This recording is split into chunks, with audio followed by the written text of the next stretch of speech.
Hi, everybody. My name is Jennifer Schwester. I'm very happy to be presenting and today I'm going to be speaking a little bit slightly different than our normal world language presentation and workshop.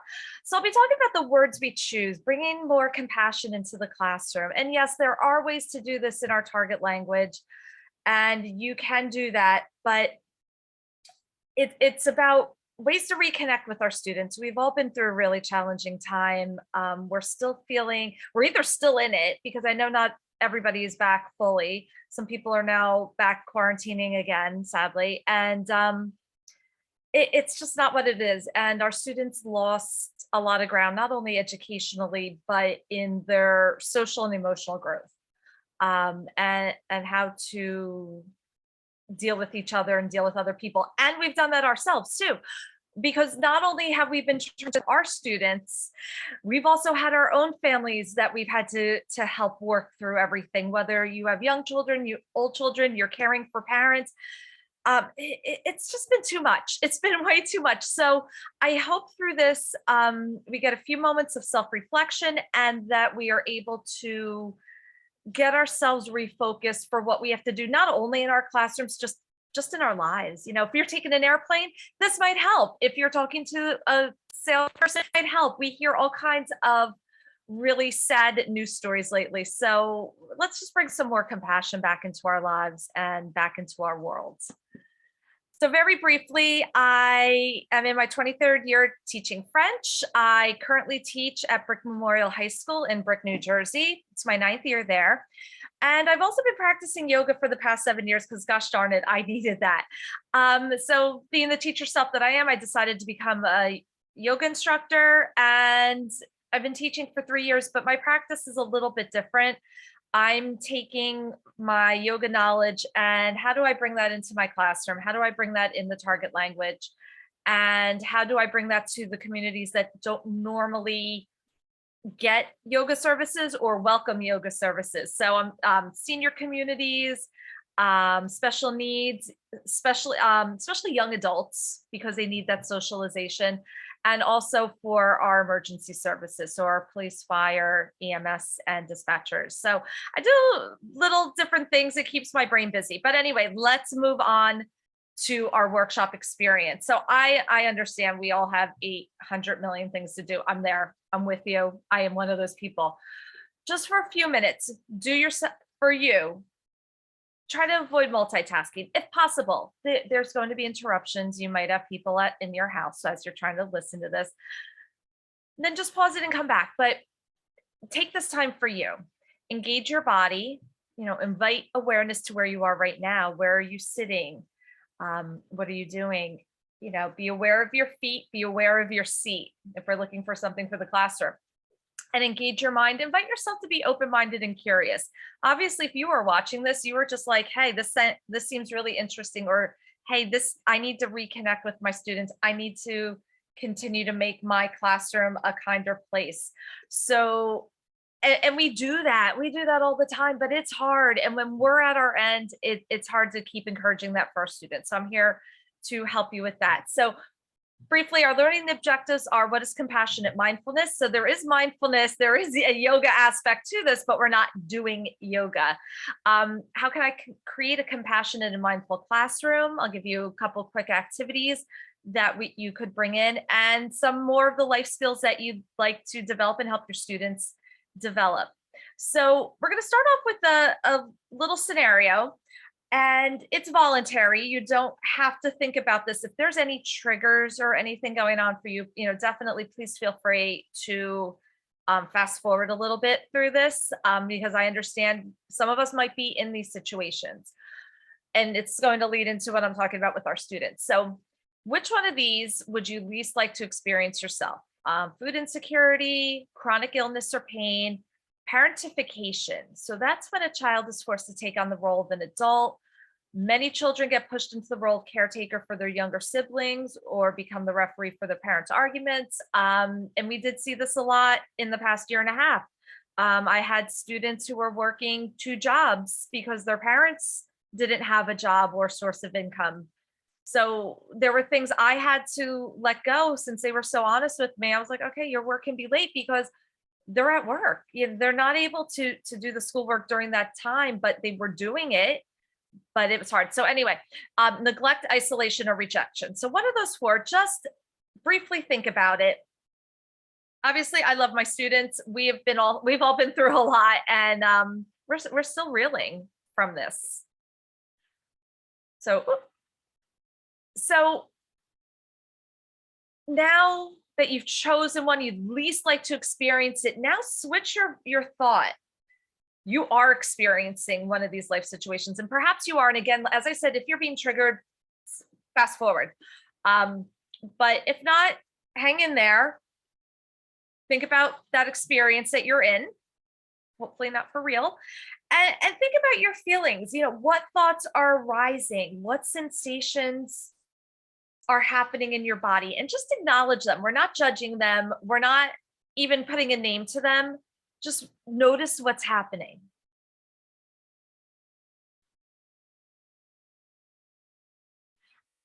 And then take this a step further. So perhaps you chose food insecurity. So how would your day-to-day life be different? Okay, how would your work life be different? Number one. Okay, maybe your stomach's rumbling, maybe your stomach hurts. Any activities that you used to do, if you used to work out, if you used to go out with your friends. So you're not going out to eat because there are food insecurities. You might not have the energy to exercise or to do anything more physical.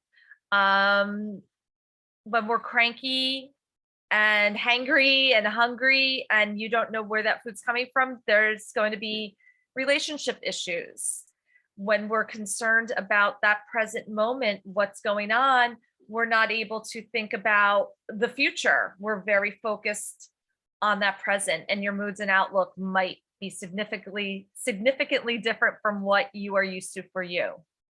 And so again, imagine that you're in this chosen life situation. Okay, and we're not going to stand this as for another one, but just notice that you might be feeling sensations of discomfort in your body. So your abdomen might be tightening, your muscles might be clenched. You might have symptoms of anxiety, racing heart, upset stomach. Your thoughts won't stop. You feel scared, angry, frustrated, or there's other emotions and sensations. So we're not saying that there's correct ways to feel and to think at this time, but that everybody is feeling something. Okay. And what I'm trying to explain is that we all have a common humanity. We all get upset, and our bodies and our minds react to that differently. We all don't fit into those same cookie cutter molds, but we are all affected by these problems. Whoa, there we go. Okay. And so, bringing this now into the classroom, you're a student sitting in a classroom and you're going through one of these situations. How do you want people to interact with you? Do you want people always calling on you? Do you want people nagging you, because, oh, you forgot your notebook again? Listen, my notebook is the least important thing because I'm hungry. The pencil, I didn't get up fast enough because maybe I'm tired and I don't have that energy. My stomach's hurting and maybe my head hurts because I'm dehydrated and hungry also.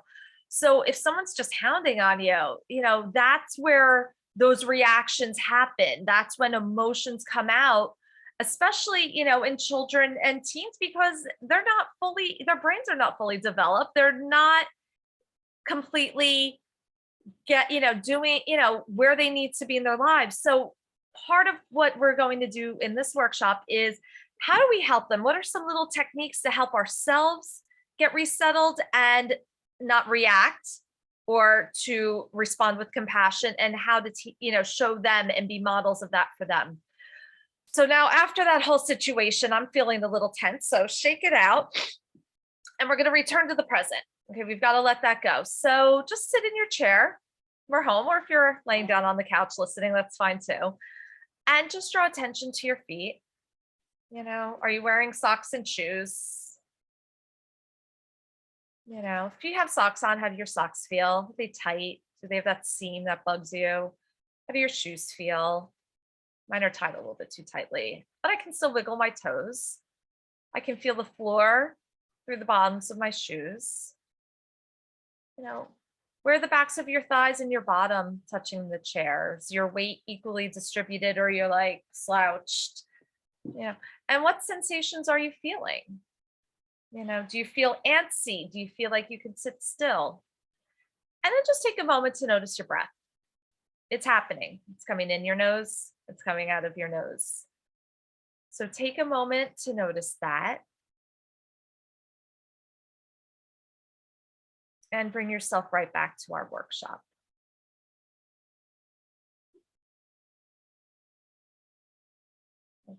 So switching gears, talking about what is compassion. Okay. It's allergy season on top of everything. According to Merriam-Webster, the dictionary, compassion is the sympathetic consciousness of others' distress together with a desire to alleviate it. Okay. So that's, implying a basic mutuality in the experience of suffering. We see that somebody's suffering, we want to try to be there for them, to help them, to feel compassion. And that's another, version from Kristen Neff. So, compassion, we have our feelings, we have our actions.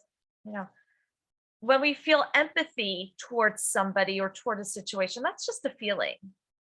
Compassion is that action. We have that feeling and we're going to act on that to try to help that person alleviate that suffering in a way. So being empathetic is one step of it, but it's not the full scope of compassion.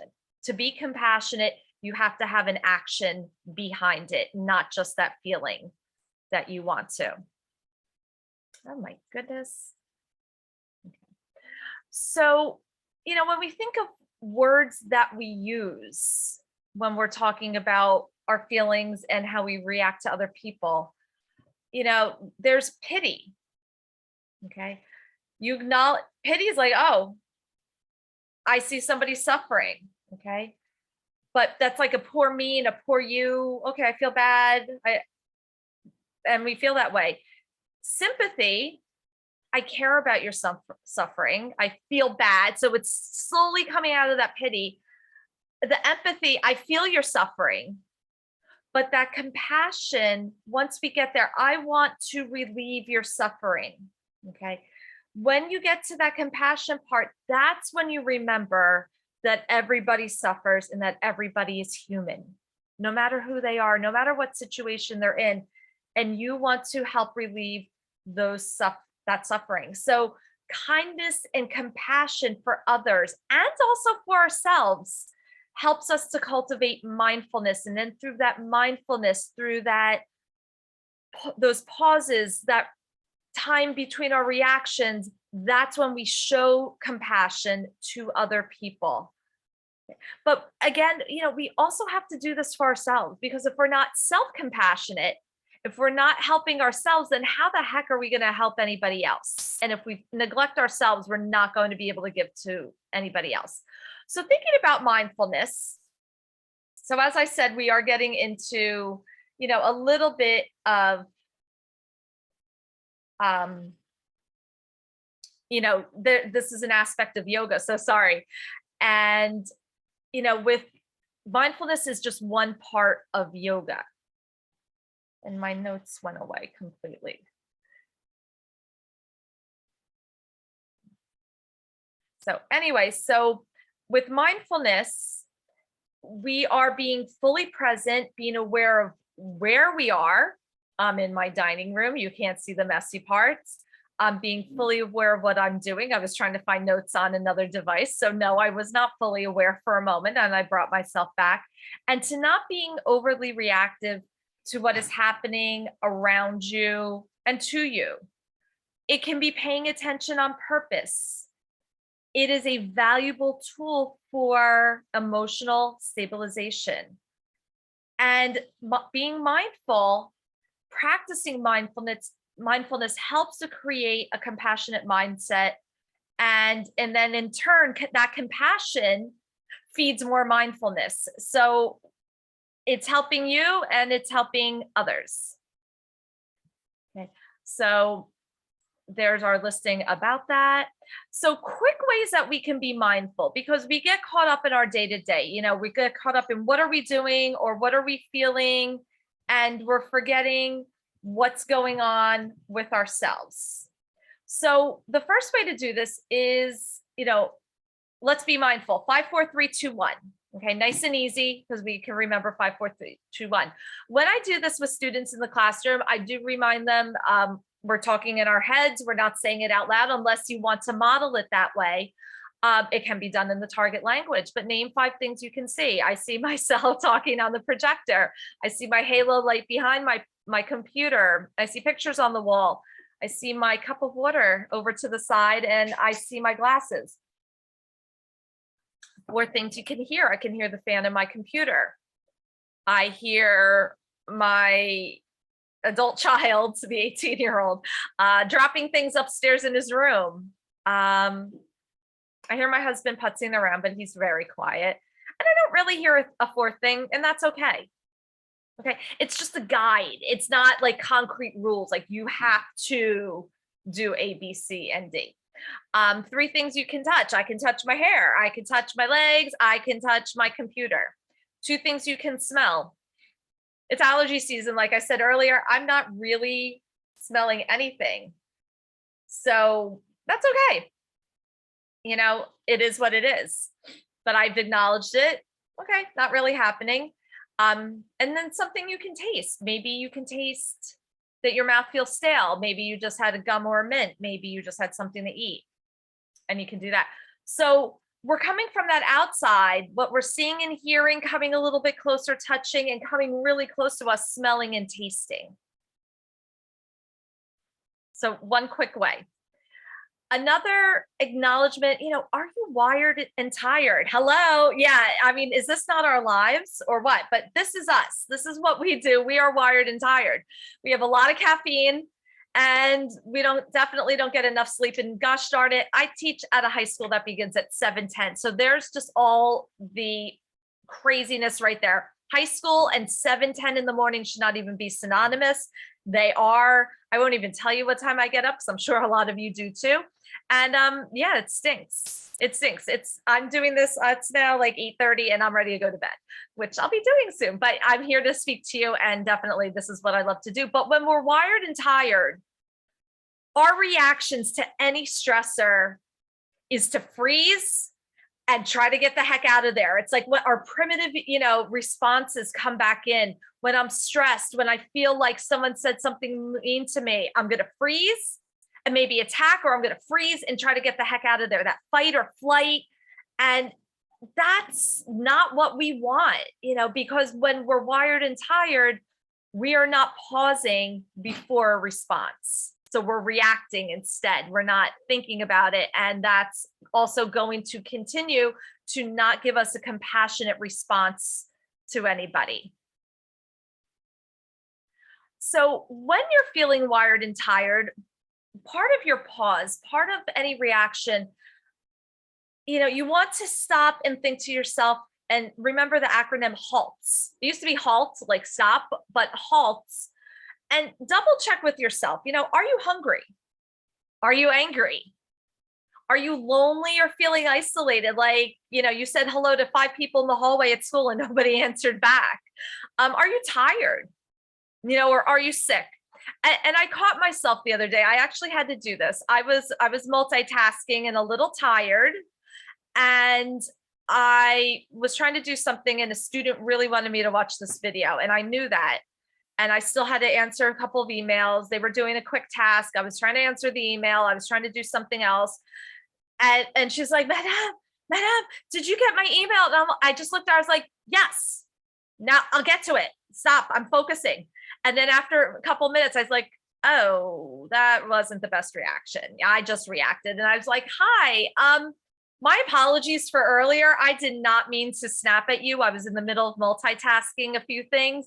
And I'm sorry that I just blurted out a response. I am getting to your video. Don't worry. I did not ignore you. And I know you're trying to get my attention. And she's like, all right, that's fine.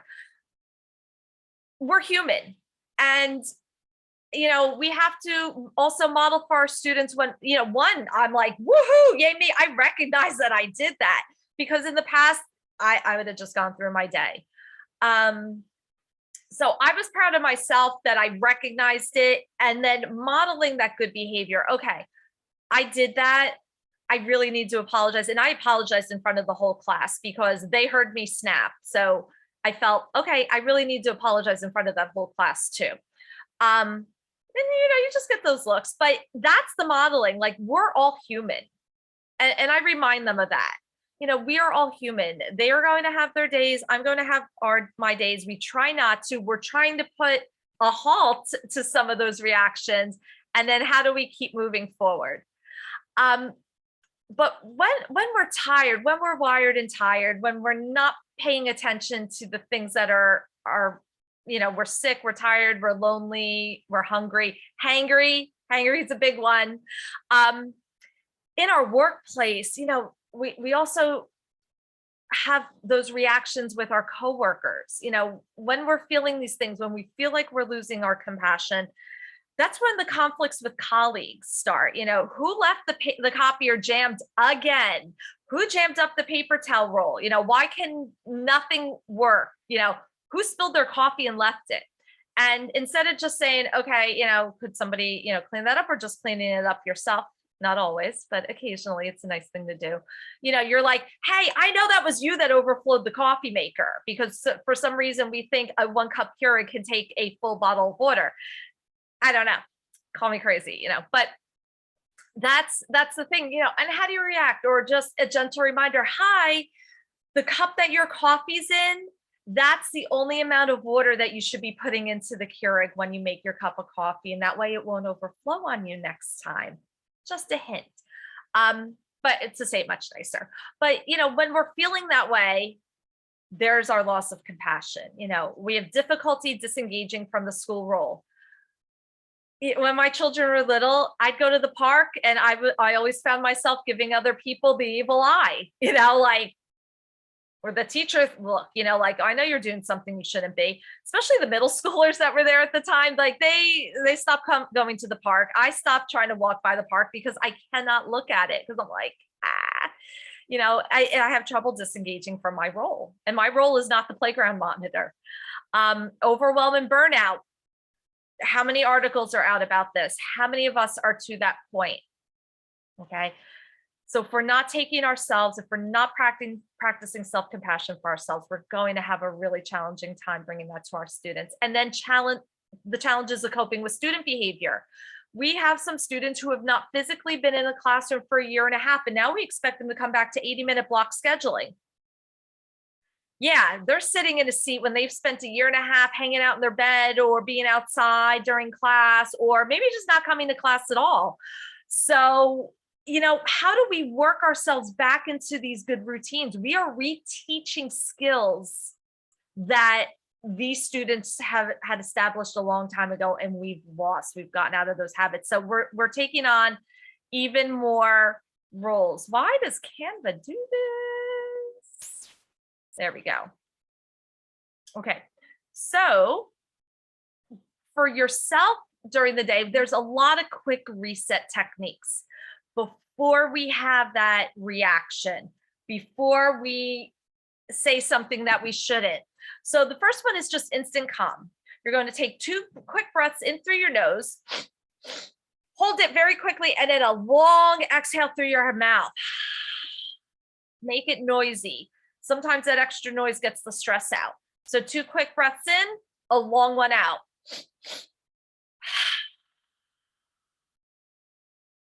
That, as you can see from Dr. Andrew Huberman, that long nasal exhalation is going to start to create a state of relaxation.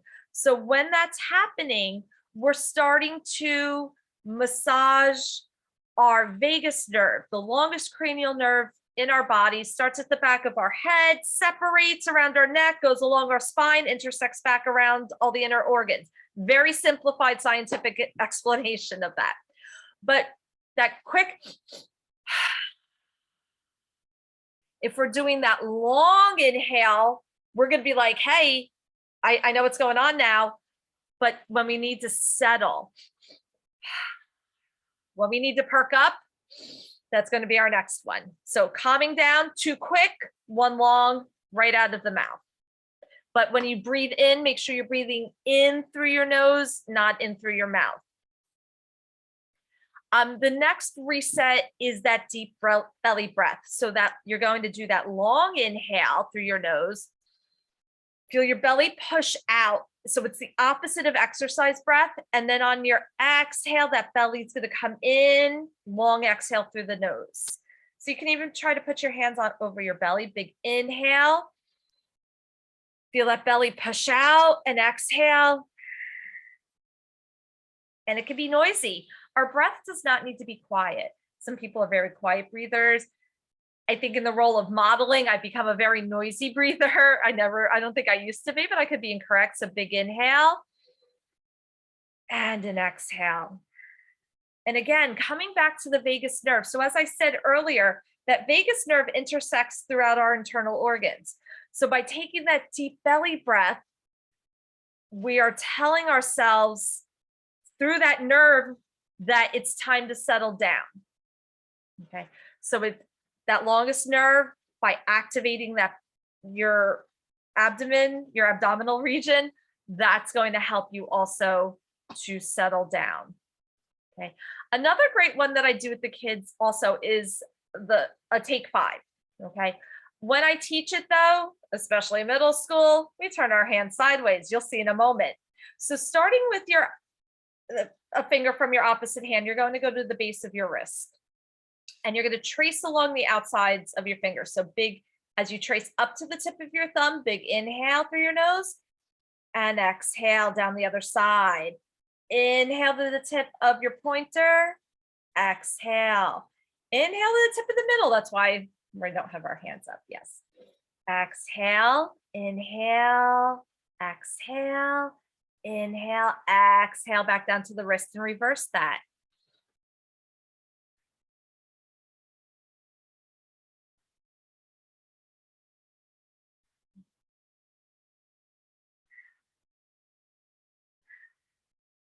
And then you can do the other side. If you don't like that sensation, trace it in the air or do a finger shape in the air. So there's ways that you could do that, but you're having a focus for your breath.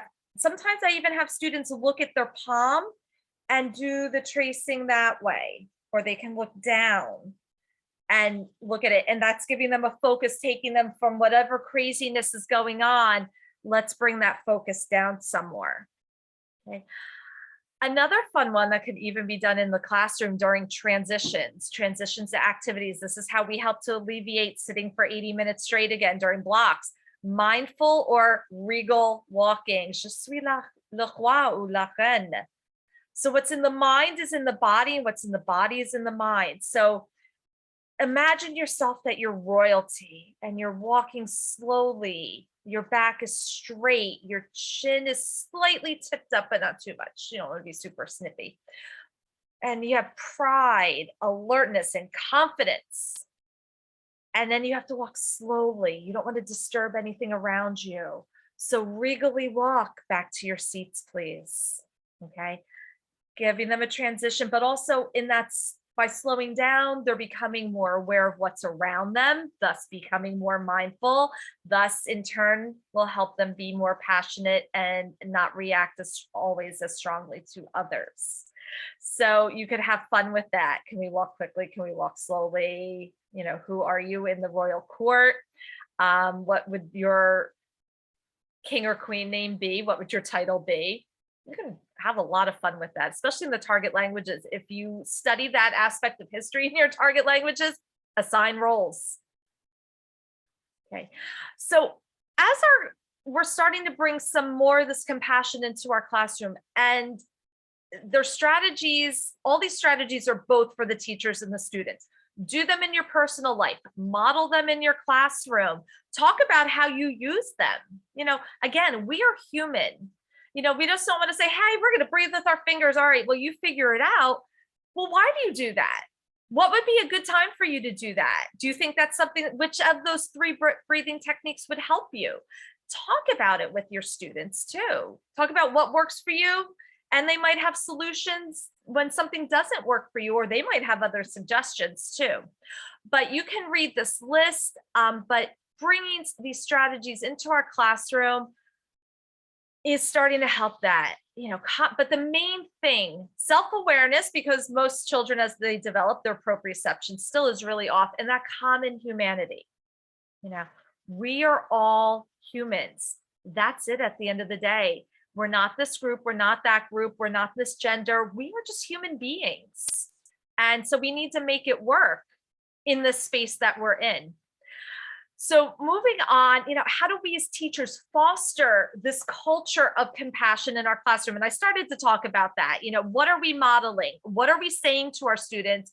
And how are we demonstrating this in our lives? My favorite thing, and this is a challenging one, especially, when you go if you go to the lunchroom, at meetings, compassionate and mindful speaking tools. Before you say something aloud or text it or write an email about it, is what you're saying kind? Do we need to really say mean things? Not really. Is it true? Just because it's on Facebook or social media does not mean that it's true. Is it necessary, or are you just talking to talk? And is it the right time? Is it always the right time to say those things? Maybe you want to say it, but is it really the right time? And taking these moments of reflection also give us that pause before we react. So teaching our students, this is great social media tools. This is great.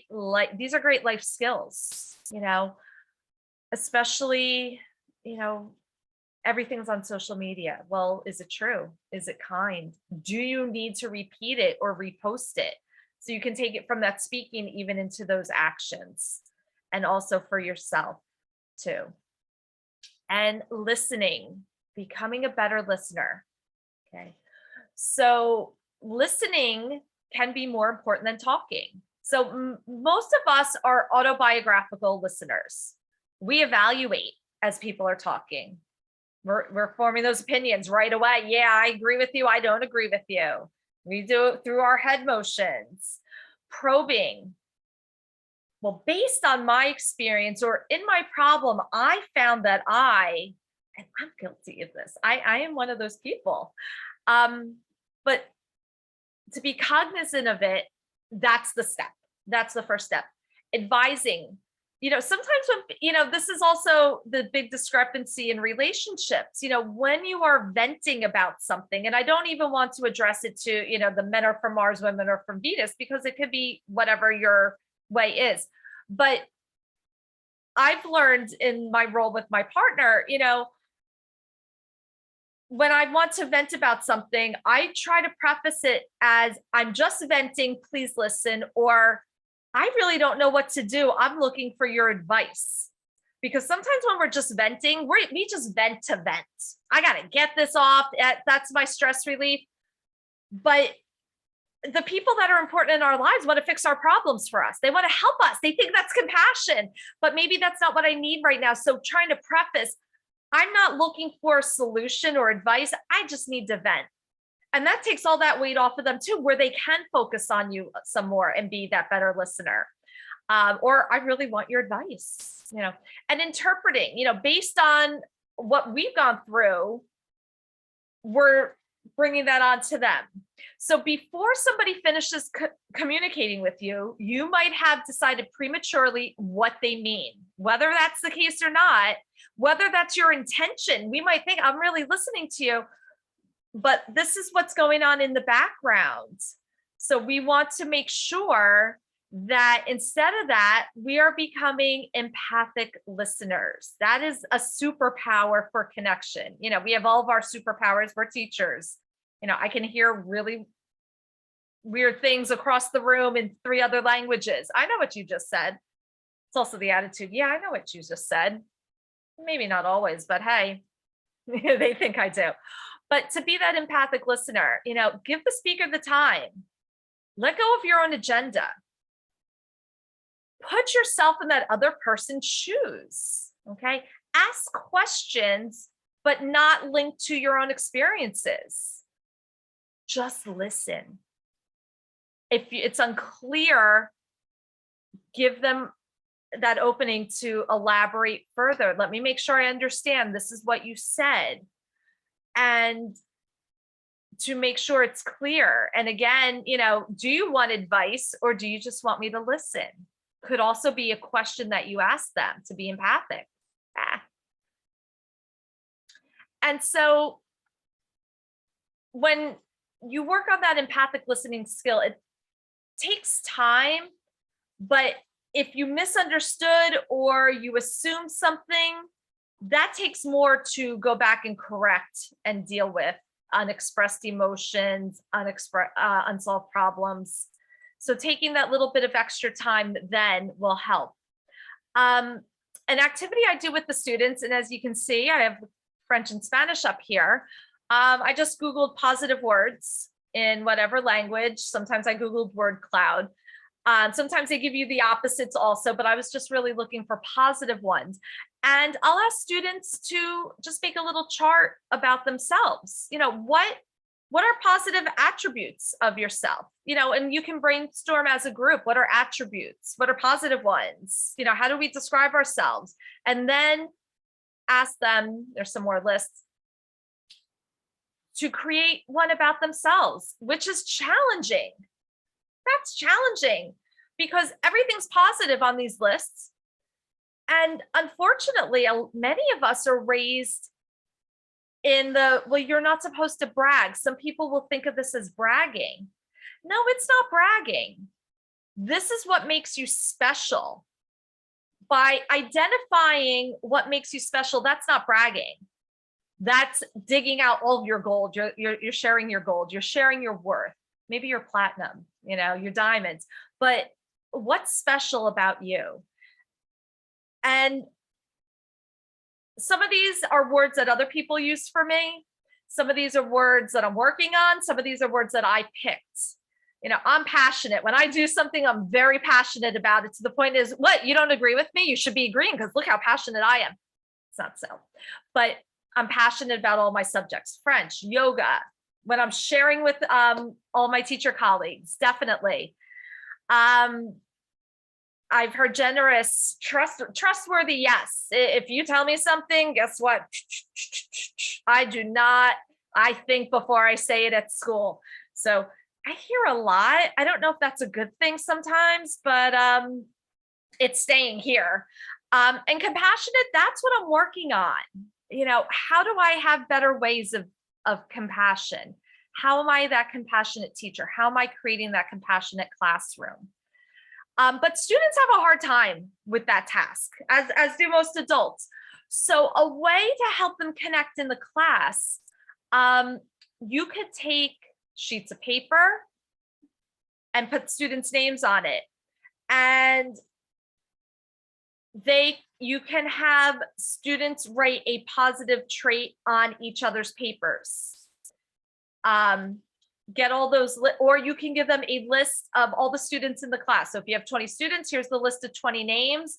And next to each name from this positive character trait list, I want you to pick one of them and put it down next to that person's name. No repeats, which is even more challenging. And then when that's done, compile it for each student. So taking the answer for the first student, putting that all on a doc or a sheet for them. And so this could be done online. This could be done in a Google Doc. But when that student has that sheet of paper and it has all of their positive traits on it, even if it's something that they might not see for themselves at this moment, that's starting to plant that seed like, oh, well, 4 people said I'm quite compassionate, or 4 people said I'm generous. Wow. Okay, well, how am I generous? And it gets them to reflect on their own actions and behavior, and also to put a word to it, because we don't always have the appropriate vocabulary. Due to social media and emojis, our vocabulary can be off on what something means. So to even talk about what's an example of being generous, what's an example of being passionate, because it's not just romance. When you talk about passionate and passion, people are like, oh, love, romance. Well, no, it's not just as in a relationship, but it could be for something that's meaningful to you. So to talk about that with your students and then give them those lists of their own names and what people wrote about them. And you don't have to say this person said this person said that. Just say, student one, here's your 20, your other 19 adjectives. Wow, that's powerful for students. And that might be the only time some of your students ever see positive words written about them. And make sure you add your own too. Okay. And trust in the power of what you do. Okay, we're humans, as I've said many times, just in case we forgot.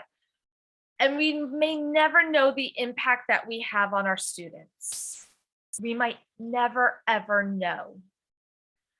So, holding a safe space for them, being present, being mindful, and being grounded can be more powerful than any teaching technique, any, comprehensible input and TPRS and everything else that we're doing. And I don't even know what we do anymore. We just do it all. But creating that space for these students will then get them into a space where they're able to learn. It's going to help lower that affective filter. It's going to help them learn better. Okay. So we can have those positive effects on our students' inner experience, even when the outer physical effects seem limited. And we definitely have explored that over the past year and a half, trying to connect with our students over online, cameras off, all of that. I mean, we did it. It wasn't the best, but we did it and we didn't stop doing it. And that really, says a lot to our students. Even if they still never did anything, I have students who did not do any work during, while we were virtual. They come by my room now. They're like, hey, madam, I'm back in school. Awesome. I'm so happy to see your face in person. How are your classes going? Oh, I'm so much better now that I'm back here. I'm staying on task. I'm so happy to hear that. Come by anytime. I know it wasn't a great experience, but come back. I'm so glad you stopped by. That's what is very telling to me. Sorry, I get a little choked up here. It's not about the language. It's about that feeling in that space. And even if we weren't able to reach them during that certain time, I think most of them still know that we are here for them. Okay. So starting to wrap up, helping, fixing, and serving. Okay. When we help somebody, we see their life as weak. Okay. When you fix something, something was broken. But when you serve, you see life as a whole. You see the humanity in that person. And that's, as teachers, we're not helping our students. As teachers, we're not fixing our students. We can't do that, but we're serving them. We're seeing them as the human beings that they are, the human beings and adults that they are developing into. For high school, yes. At elementary, they will get there. You're starting that, but and we're not serving as in I'm here only for you, but also as that model, as being good models of compassion and acknowledging when we have our moments that we're not perfect in either, and that we are trying to work on them. That's also serving our students by admitting that, by doing that for your own children and for your students. At my house, we've learned to all apologize. Okay, I shouldn't have said that to you, or that came out wrong. And I'm grateful that I can have that discussion now instead of I'm the parent, you're the child. So it really spills over, into many different areas of our lives. So wrapping up, when you're looking for those opportunities to connect compassionately with your students, let your students know through words and actions that you care. Everyone's basic need is to be seen, heard, and acknowledged. Like if I see a student's head going down in the room, I'm over there, I'm like, hey, you okay? Do you need to go to the nurse? Not like, oh, wake up, and I'm jabbing them with my elbow. I'm like, oh, is everything okay? Do you need to go to the nurse? And I'm like, no, I was just tired. I just closed my eyes. Oh, okay. Can you hang in? Can you try to hang in? Madam, I have to go to the bathroom. Okay, I need 2 minutes and you got that pass. I see you, I hear you, greet them by name, even though they have masks and hair in their eyes still at school. And I just know people by their bangs and their face mask now. Okay, get those names down, call them by name. And when you call them by their sibling's name, apologize profusely, because I do that all the time. Oh my God, I'm so sorry. And we do that. Assume your students' lives are complicated. Our lives are complicated, their lives are complicated. Forgive your students and forgive yourself. Every day is a clean slate. No matter what happened that day before, they need to know that they come in with a clean slate, that you still care about them as a student. We do that with our own children.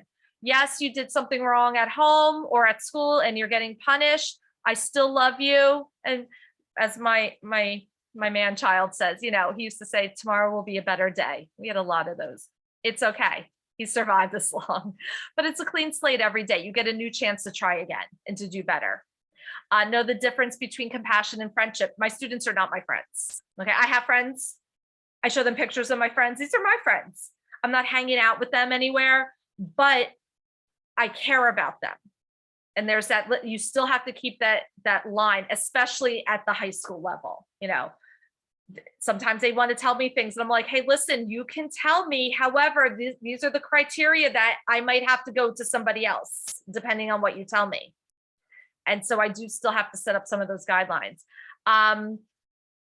Keep reminding them that they're not alone. We are all struggling. We all struggled this past year and a half, and we all still might be struggling. And that makes us all common. That's our common humanity. And again, as I've been saying, lead by example and practice self-compassion too.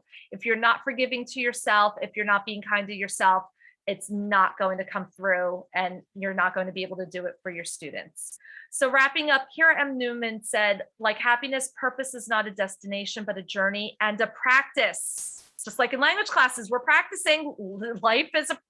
Purpose is a practice. That means it's accessible at any age if we're willing to explore what matters to us and what kind of person we want to be and act to become that person.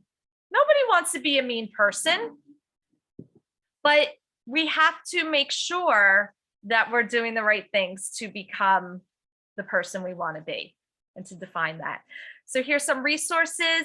At any time, please feel free to reach out to me at jennyzenyoga@gmail.com. I'd be happy to share with you. Also, I hope you can attend my live session about SEL in the hybrid and virtual language classroom. So thank you again for letting me be here with you. I hope you are getting something out of this for yourself, and then in turn, it will go to your students. So thank you so much and take care of yourselves.